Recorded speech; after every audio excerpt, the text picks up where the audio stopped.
Assalamualaikum warahmatullahi wabarakatuh. Di sini saya akan menyampaikan materi tentang sistem informasi. Sistem informasi ialah sistem kesatuan secara konseptual atau fisik yang terdiri dari bagian-bagian dalam keadaan saling tergantung satu sama lain. Secara garis besar, sistem dapat dibagi menjadi dua, sistem fisik terus sama sistem abstrak. Sistem fisik kumpulan elemen-elemen yang saling berinteraksi satu sama lain secara fisik serta dapat diidentifikasi secara nyata. Terus untuk sistem abstrak yaitu sistem yang dibentuk akibat terselenggaranya ketergantungan ide dan tidak dapat diidentifikasi secara nyata, tetapi dapat diuraikan elemen-elemennya.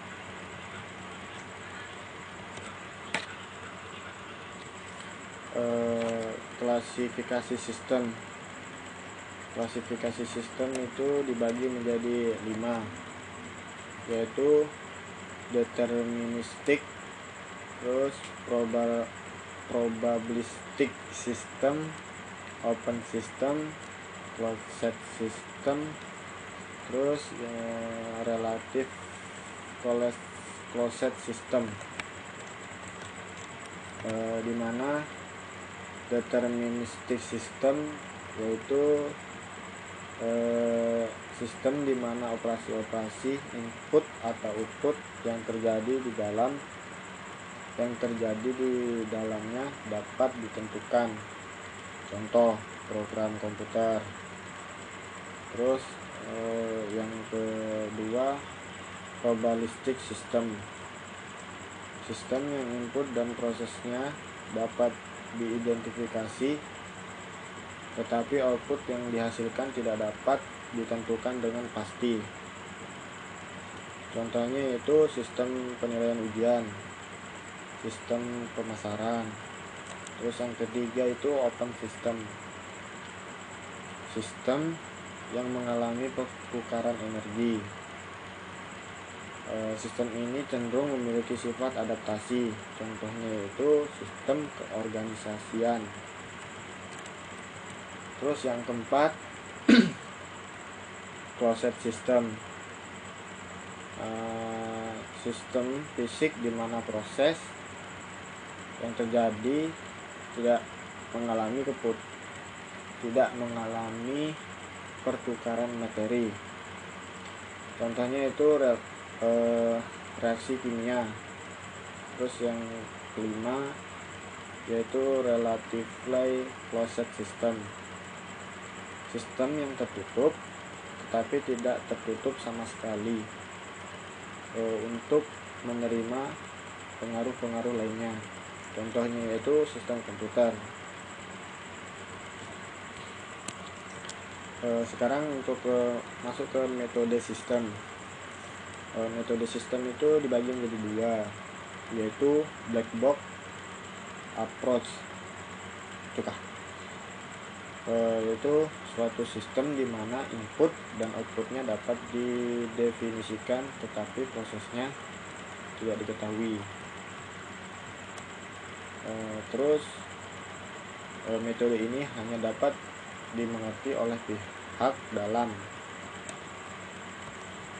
Terus yang kedua itu analytic system, suatu metode yang mencoba untuk melihat hubungan seluruh masalah untuk menyelidiki kesistematian tujuan dari sistem yang tidak efektif.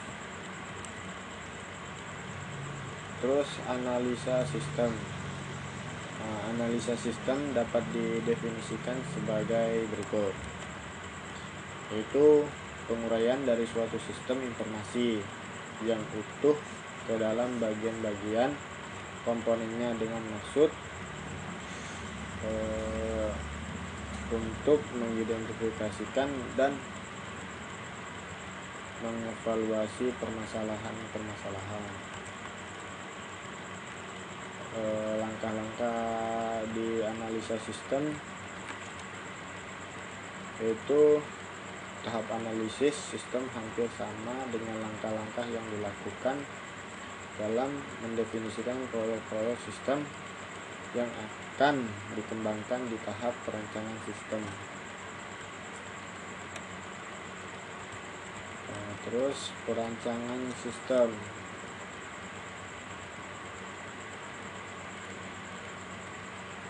Perancangan sistem dilakukan analisis sistem telah mendapatkan gambaran dengan jelas apa yang harus dikerjakan. Perancangan sistem dapat dibagi dalam dua bagian, yaitu yang pertama perancangan sistem secara umum, konseptual, perancangan logika, perancangan sesmarko.